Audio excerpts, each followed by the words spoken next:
Simba दूसरे जंगल गया है, उसे वहाँ कुछ पता न चले, हमारा बेटा सही सलामत वापस लौट आए। उधर सिम्बा शेर और भालू दोनों उस जंगल में पहुँच जाते हैं।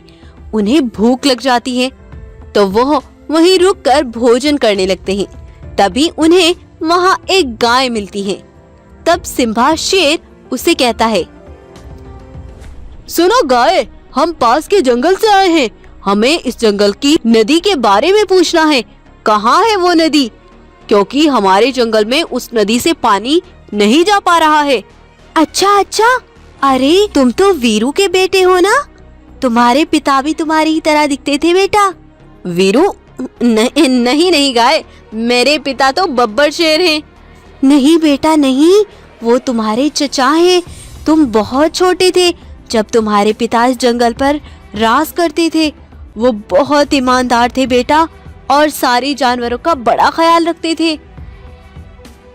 लेकिन एक बाघ बहुत खतरनाक था। वो इस जंगल का राजा बनना चाहता था।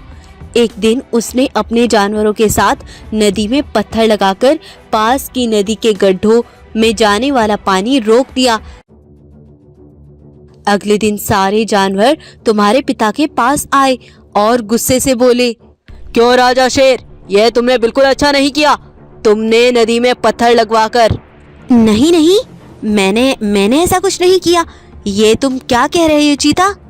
तभी वह बाघ आकर बोला, हाँ साथियों, इसी ने उस नदी में पत्थर लगवाकर पानी रोक दिया है। ये इसकी कोई चाल है। तुम्हारे पिता कुछ कहते उससे पहले ही उस जालिम बाघ ने तुम्हारे पिता को वहीं मार डाला। हा, ये सब मैंने किया था। मैंने ही वो पत्थर उस नदी में लगवाए थे। अब मैं ही इस जंगल पर राज करूंगा। और अगर तुम्हें पानी पीना होगा तो तुम्हें भी यहीं पानी पीने आना होगा, नहीं तो मेरी तरफ से प्यासे मर जाना।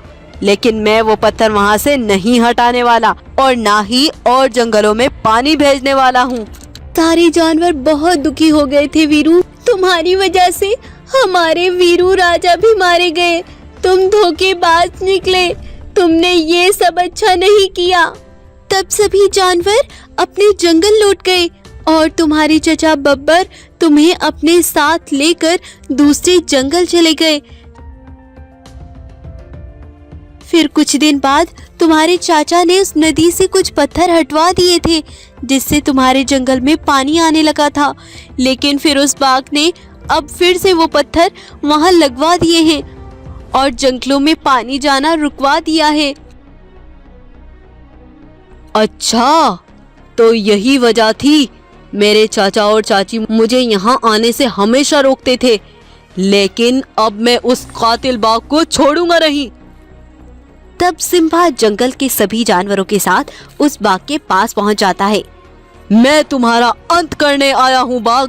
मैं वीरू का बेटा हूँ। मैं सिम्बा हूँ। मैं तुम्हें छोड़ूंगा नहीं।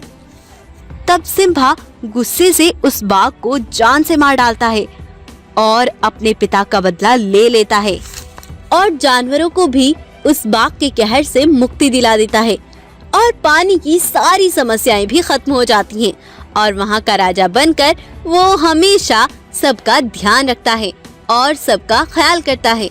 तो अगर आपको आज की हमारी कहानी अच्छी लगती है तो इसको लाइक, शेयर और सब्सक्राइब जरूर करें।